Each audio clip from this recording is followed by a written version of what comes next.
Hello students, कैसे हैं आप सब। मैं भावना, आपकी साइंस टीचर। तो आज हम लोग देखेंगे क्लास 7th का lecture number 1, chapter number 12, motion and time.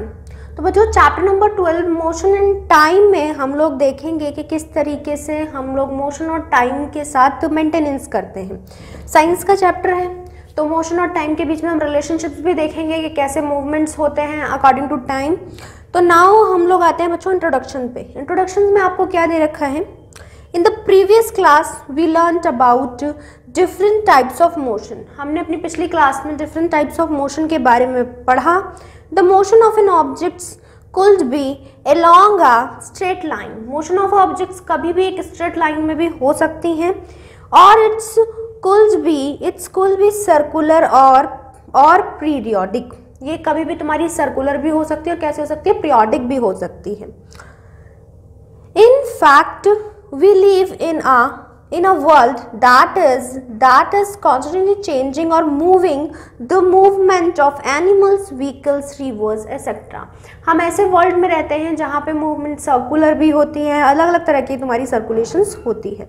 Can be easily observe, जहाँ पे हम लोग बहुत आसानी से इन सबको ऑब्जर्व कर सकते हैं। But less observers movements are motions of plants are they grow and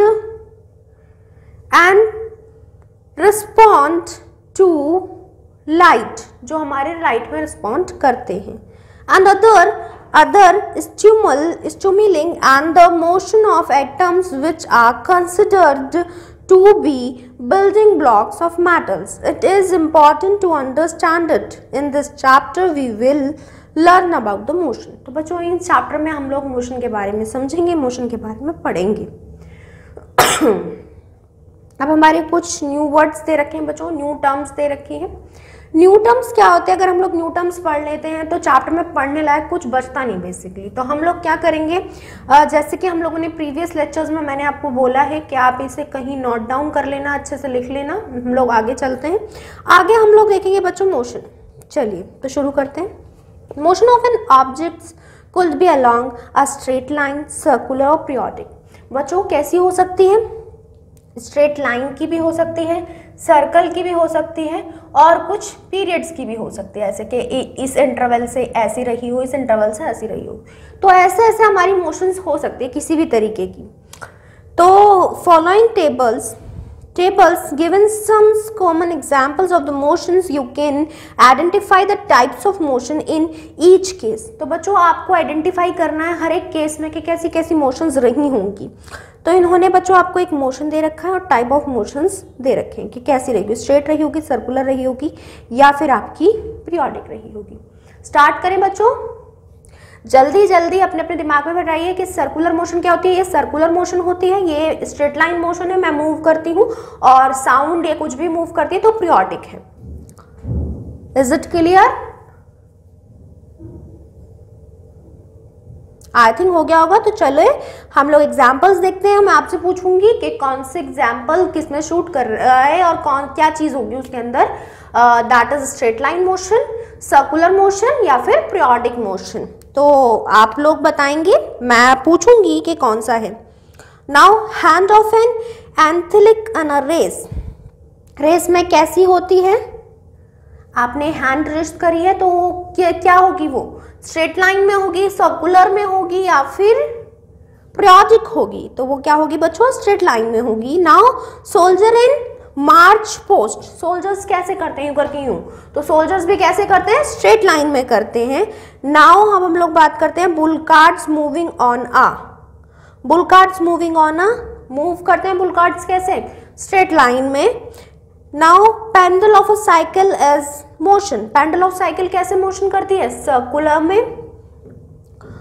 motion of swing. Swing कैसे मोशन करता है? स्विंग मोशन कैसे करता है बच्चों? सर्कुलर में। और फिर इन्होंने क्या दिया है? Motion of a pendulum. Pendulum की मोशन देखो तो बच्चों, पहले इधर आया, फिर इधर गया, फिर इधर आया, फिर इधर गया। तो ये क्या हो गया? ये हो गया बच्चों इंटरवल में। तो ये क्या हो गया? इंटरवल में। आई थिंक आप लोगों को इन एग्जाम्पल्स से और अच्छा समझ में आया होगा कि मोशंस कैसे होते हैं, 3 टाइप की मोशंस कैसे डिफाइन है। नाउ हम लोग आगे चलते हैं।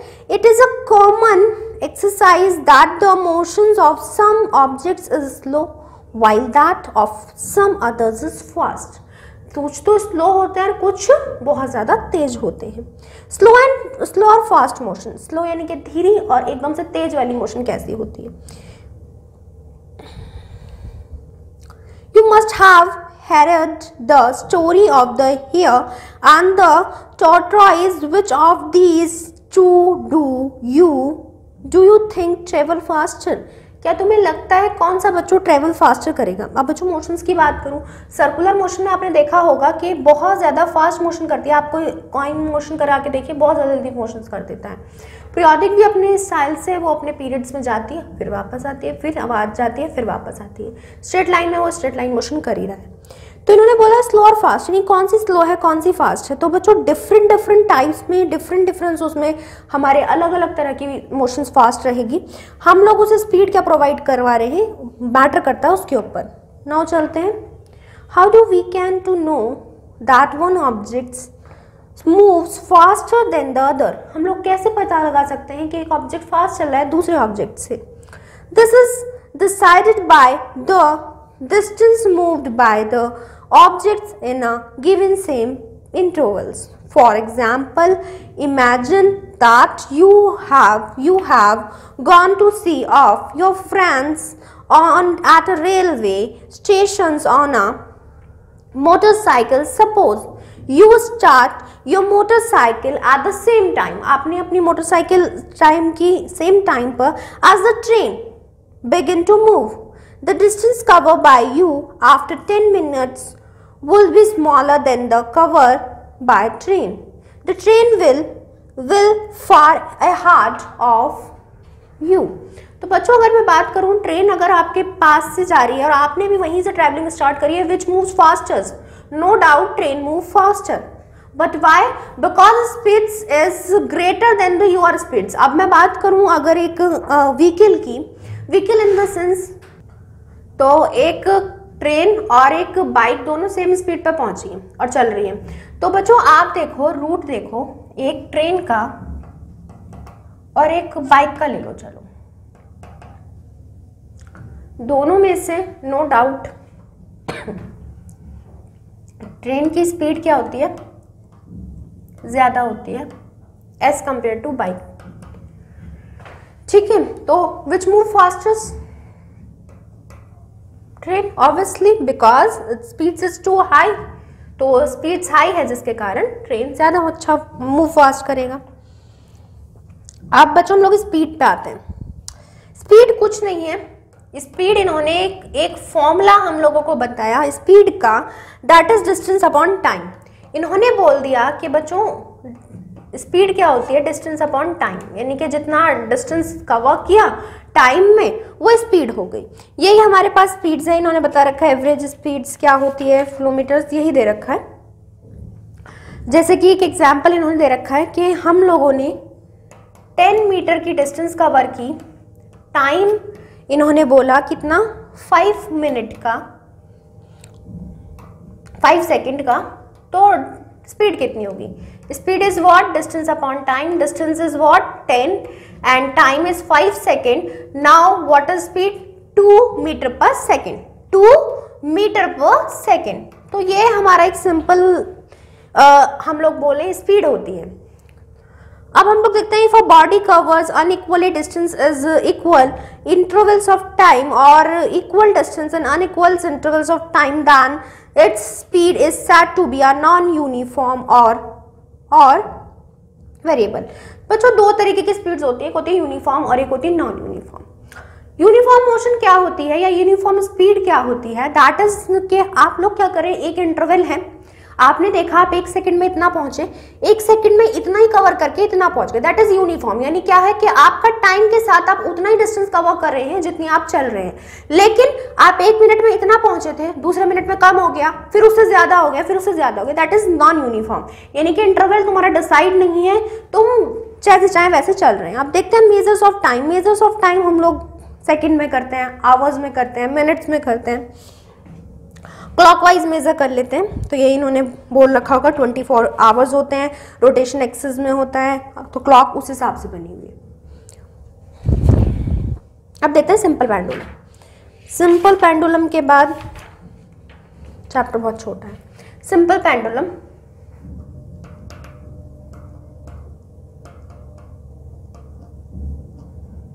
सिंपल पेंडुलम क्या था? सिंपल पेंडुलम कुछ नहीं था, इन्होंने एक थ्रेड लिया और नीचे बॉब बांध दिया, थ्रेड से बॉब बांध दिया, और बॉब बांधने के बाद हम लोगों ने क्या करा, अभी तक जो मैंने बात करी ट्रेन की, बाइक की या फिर स्पीड, वैसे हम लोगों ने स्पीड की बात करी, ये क्या थी? ये सारी की सारी किस में थी बच्चों? स्ट्रेट लाइन मोशंस में थी। अब मैं बात कर रही हूँ बच्चों थ्रेड की और इसकी, ये मैं सिंपल पेंडुलम की बात कर रही हूँ, लेकिन आपने कभी कुछ थ्रेड से बांध कर ऐसा घुमाया होगा, that is rotation motion. Rotation motion in the sense, rotation motion नीचे लिखते हैं, rotation motion, rotation motion in the sense के आपने क्या करा, कुछ चीज रोटेट करा, यानी कि सर्कुलेट, यानी आपने क्या पहुंचा दी, सर्कल में कर दिया, यानी उसे रेडियस प्रोवाइड करा दी, दैट इज रोटेशनल मोशन। और स्ट्रेट लाइन में आपने देख लिया, train moves, bike moves, and what is the formula of speed? Speed formula is distance upon time, यानी जितना हम लोग ट्रेवल कर रहे हैं उसके अपॉन में टाइम ले लिया। और अब हम लोग देखते हैं पेंडुलम। सिंपल पेंडुलम क्या होता है? सिंपल पेंडुलम हमारा क्या होता है कि हमने एक पीरियोडिक मोशंस दी, जब भी मैं एक पीरियोडिक यानी कि पीरियोडिक मोशंस की बात करूंगी तब मैं एक सिंपल पेंडुलम की बात करूंगी। अगर किसी ने देखा हो, किसी के घर में ऐसी वॉच हो कि उसमें नीचे पेंडुलम बन रहा हो और ऊपर वॉच हो, वो ऐसे रोटेट करती है एक टाइम पर, यूं करके यूं, तो ये क्या होता है बच्चों? एक इंटरवल होता है। इंटरवल क्या कि in the one times he goes here and another he here, तो यानी क्या है, ये क्या है, एक इंटरवल ट्रेवल कर रहे हैं, that is the travel of interval. जो ये इंटरवल जो ट्रेवल करते हैं, that's why it is known as a periodic motion, कि एक पीरियड है, यहां पर फिर इधर, यहां पर फिर इधर। मैथ्स में 7th क्लास में आप लोग, आई होप आप लोगों ने साइन कॉस पढ़े होंगे।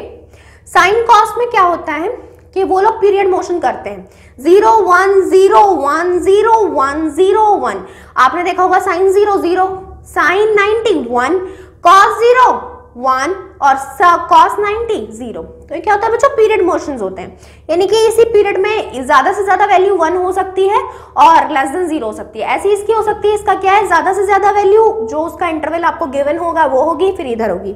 अगर बच्चों मैं सिंपल पेंडुलम की बात करूं, ऑक्सिलेशंस की, इन्होंने दे रखा है तो अच्छी बात है, नहीं दे रखा तो मैं बता देती हूँ। T = 2 pi L upon G under root में, ये इसकी मोशंस होती है सिंपल पेंडुलम की। सिंपल पेंडुलम क्या होता है? ये हम लोगों को ग्रेविटी, ये सब चीजें दिखाता है। बच्चों देखो थ्रेड है हमारा, फ्रीली लटका हुआ है और वो मोशन कर रहा है, दैट इज यू मोशन कर रहा है। इसका मतलब क्या है कि हम लोगों को एक ग्रेविटी के बारे में बता रहा है, इसलिए इसके फॉर्मूले में ग्रेविटी भी आता है, एक लेंथ, थ्रेड की लेंथ होगी, कुछ लेंथ के बारे में बता रहा है, तो ऐसे हम लोग करते हैं। 2 पाई इज अ कांस्टेंट, और 2 पाई क्यों आया? That is a interval, because it is a periodic motion, that's why हम लोगों ने एक पीरियड ले लिया, दैट पीरियड इज 2 पाई। हम लोगों ने माना 2 पाई, व्हाई वी कंसिडर 2 पाई, 2 पाई इसलिए कंसिडर करा, यू नो मैक्सिममली अगर कोई पेंडुलम मोशन कर सकता है, it is a circular motion, circular motion is like that. What is the value of a circle in theta? Anyone know about it?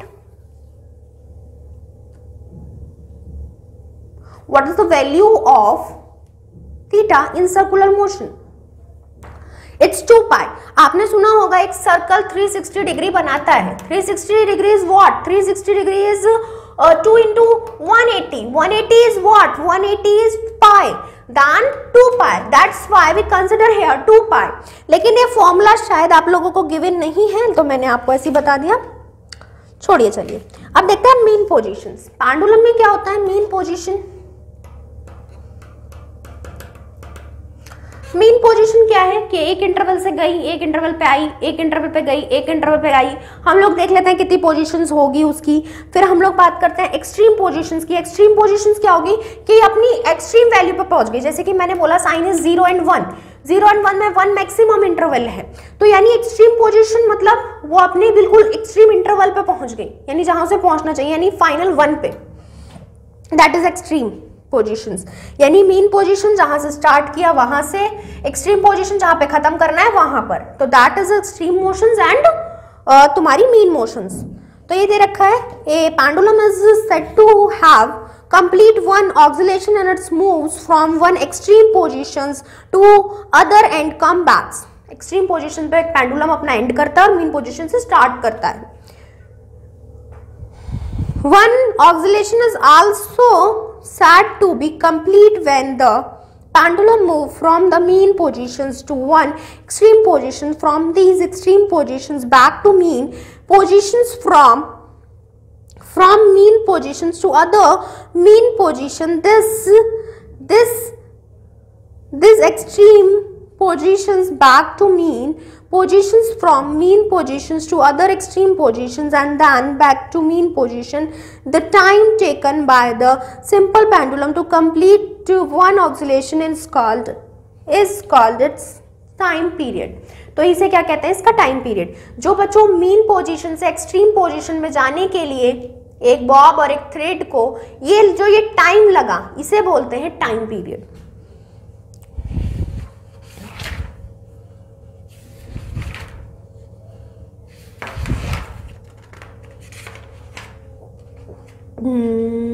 चलो question दे रखा है, इसमें हमें सब कंसिडर्स करना है और बहुत अच्छे से, मतलब चैप्टर आप लोगों को काफ़ी अच्छा दे रखा है और बस अब एक टॉपिक ही बचा है, units of time and speeds. तो यूनिट्स ऑफ टाइम और स्पीड्स हम लोग देखेंगे, उससे पहले हम लोग यही देखते हैं जो हम लोग देख रहे हैं, व्हाट इज सिंपल पेंडुलम। तो सिंपल पेंडुलम के बारे में अगर मैं बात करूं, आपकी कुछ क्लॉक्स होती हैं, बॉब्स होती हैं और हमारी क्या होती है बच्चों, एन क्या होता है, पाई, यानी कि कितनी ऑक्सिलेशन हुई इसकी। ये अपनी मीन पोजीशन से एक्सट्रीम पोजीशन पे गई, मीन पोजीशन से एक्सट्रीम पोजीशन पे गई, माना इसने 2 बार करा, 1 2 3, यानी कितना हो गया बच्चों, ईटा की वैल्यू 3, यानी इसने 3 टाइम्स मूव करा। ओके, तो इस तरीके से हम लोग रोटेशन पता लगाते हैं कितनी ऑक्सिलेशंस करी, that is known as oscillations, that is known as oscillations. ठीक है, कितनी ऑक्सिलेशंस करी ईटा। इस ऑक्सिलेशंस कितनी भी हो सकती है, आप देखना। अगर आपने सिंपल पेंडुलम वाला एक्सपेरिमेंट करा, इट्स गुड, नहीं करा तो शायद आपके क्लासेस में कराया जाए, नहीं कराया जाए तो आपके पास अगर वॉच हो तो उससे करके देखना, वॉच भी नहीं हो तो एक बांधना अपने थ्रेड से एंड वो किसी भी चीज़ पे लगा देना। लगाने के बाद ऐसे करके एक वॉच लेना टाइम पीरियड की, या फिर मोबाइल्स में आजकल वॉच आ रही है, और देखना कि कितने टाइम पीरियड में इधर जा रहा है इधर जा रहा है, और वो टाइम पीरियड नोट करना, टाइम पीरियड के साथ ऑक्सिलेशन लिखना, फर्स्ट ऑक्सिलेशन में इतना करा, सेकेंड ऑक्सिलेशन में इतना करा, ये एक्सपेरिमेंट आपका हो जाएगा। नाउ देखते हैं नेक्स्ट अगर मैं बात करूं, इटालियन गैलियो ने हम लोगों को इन सब सिंपल पेंडुलम्स वगैरह के बारे में बताया था कि एक ऑक्सिलेशन कैसे कंप्लीट करती है। तो ये जितनी भी हमारी जो ये सिंपल पेंडुलम वाली जितनी भी हिस्ट्री है, दैट इज गिवन बाय गैलियो। तो गैलियो ने हम लोगों को बताया था। गैलियो की बात करें तो गैलियो एक इटालिक साइंटिस्ट थे जो हमारे 1564 से 1642 तक रहे, और इन्होंने बहुत अच्छी तरीके से हमें लेंथ बताई। लेंथ ऑलवेज क्या रहेगी हमारी, लेंथ ऑलवेज करेगी सेम टाइम ही टेकन ही हमारा रहेगा, ज्यादा टाइम टेकन नहीं करेगा, क्योंकि एक ऑक्सिलेशन कॉन्स्टेंटली वर्क करती है। Unit of speeds and time देखते हैं। अगर मैं बात करूं, आप क्या देखते हैं, units of time and speed.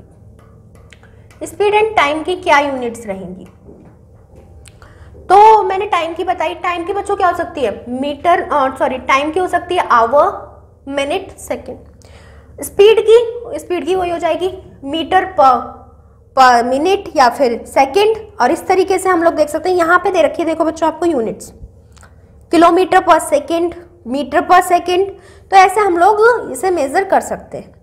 अगर मैं बात करूं बच्चों, एक डे में, वन डे में 24 आवर्स होते हैं, होते नहीं होते, होते हैं।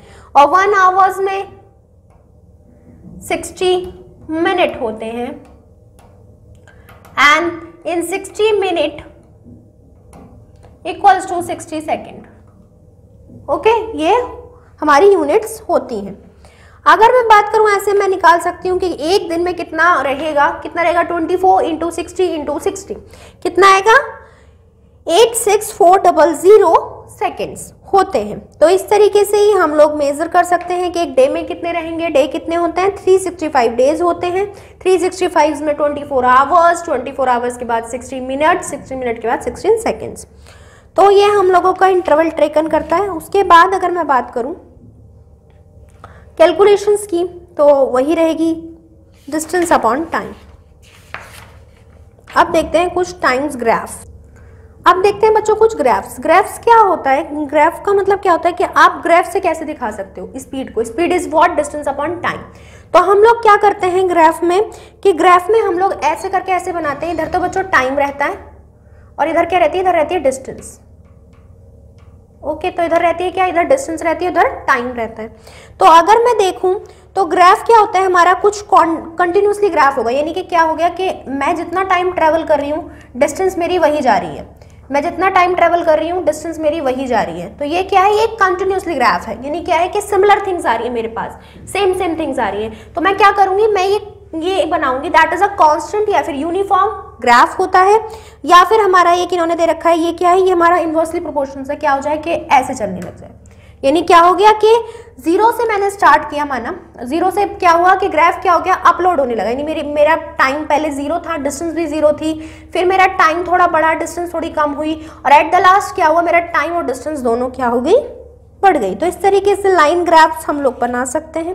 ये आपको दे भी रखा है, ये देखिए आपको दिखा रखा है कैसे। आपको करना क्या है, एक कॉपी लेनी है, एक कॉपी पे आप ग्राफ वाली कॉपी पे, विदाउट ग्राफ वाली पे आपने यहाँ पे प्लॉट करना स्टार्ट किया। टाइम लिया, टाइम जितना आपको लग रहा है कि कितने मिनट में हो रहा है, 1 2 3 लेना है तो 1 2 3 ले लो। 1 2 3 के बाद डिस्टेंस देखो, 1 मिनट में कितना कवर कर रहे हो तुम, 1 2 अपने आप देखना है ग्राफ बना के।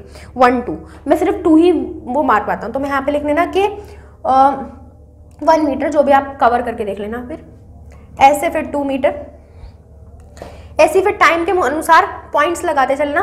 मैंने 1 मीटर कवर करा इतने टाइम में, 2 मीटर कवर करा, ऐसे। और फिर क्या करना, फिर एक प्लॉट बना देना सीधा, ग्राफ इन द सेंस, और फिर वो ग्राफ देखना कि कैसा रहा। एक्स एक्सिस, ये बच्चों हमारा एक्स एक्सिस होता है और ये हमारा वाई एक्सिस होता है। ठीक है, एक्स एक्सिस ऐसे लगता है, कभी प्लस बनाया, minus plus, that's why minus पहले लिखते हैं। तो ये एक्स एक्सिस, एक्स पहले आता है और वाई बाद में आता है। तो इस तरीके से ये प्लॉट होगा और उसके बाद ये ग्राफ बना के देखना और फिर मेरे को बताना कि आपका कैसा रहा। तो बच्चों ये चैप्टर आपका फिनिश हो चुका है।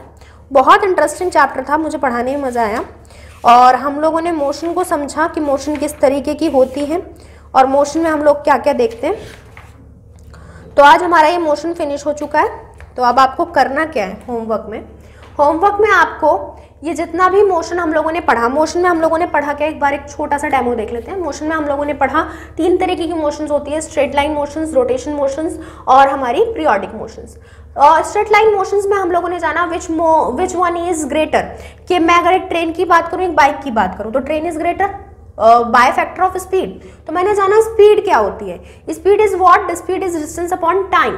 तो डिस्टेंस अपॉन टाइम की मैं बात करूं तो मैंने माना जैसे कि 10 मीटर्स में हम लोगों ने करा 2 सेकेंड्स में, तो मैंने स्पीड निकाल ली 2 मीटर पर सेकेंड। तो स्पीड के बाद मैंने यूनिट्स जानी, यूनिट क्या होती है, यूनिट मैं देख सकती हूँ, टाइम हमेशा बच्चों सेकेंड में लिया जाता है और डिस्टेंस में मेरे पास ऑप्शंस है, मीटर में ले लूँ या फिर किस में लूँ, या फिर मीटर में ले लूँ या फिर मैं किस में ले लूँ, सेंटीमीटर्स में ले लूँ। तो ये मेरे पास ऑप्शंस है, पर मैं टाइम सेकंड में लूंगी। अगर मैं किलोमीटर ले रही हूँ तो किलोमीटर पर आवर मैं कर सकती हूँ। ओके, तो फिर हम लोगों ने देखा, फिर हम लोग आए इधर सिंपल पेंडुलम मोशंस की तरफ। पेंडुलम मोशन में हम लोगों ने जाना मीन पोजीशंस और extreme position. Mean position, extreme position, यही हमारा टाइम इंटरवल होता है। ईटा इज ऑक्सीलेशन, तो ऑक्सीलेशन कितनी होती है, और उसके बाद फिर हम लोगों ने देखा unit of distance and time. Unit of distance of time क्या होता है, 1 डे में 24 आवर्स होते हैं, 1 आवर्स में 16 मिनट होते हैं और 60 मिनट में 60 सेकेंड्स होते हैं। तो इस तरीके से हम लोगों ने 1 मिनट में 60 सेकेंड होते हैं। तो इस तरीके से हम लोगों ने कवर किया। उसके बाद फिर हम आए ग्राफ के पास। ग्राफ में हम लोगों ने क्या देखा कि डिस्टेंस अपॉन टाइम का ग्राफ बनता है और ऐसे हम लोग प्लॉट कर सकते हैं। तो चैप्टर काफ़ी अच्छा था, पूरा चैप्टर आपके बोर्ड पर ही है और हम लोगों ने पढ़ भी लिया। आई होप आप लोगों को इंटरेस्टिंग लगा होगा मोशन एंड टाइम्स। तो मिलते हैं बच्चों नेक्स्ट लेक्चर में, क्या की एक्सरसाइज के साथ। होमवर्क आपका यही है, आप इसकी थोड़ी बहुत एक्सरसाइज देखना और ये चैप्टर पढ़ लेना। Till then take care, good bye.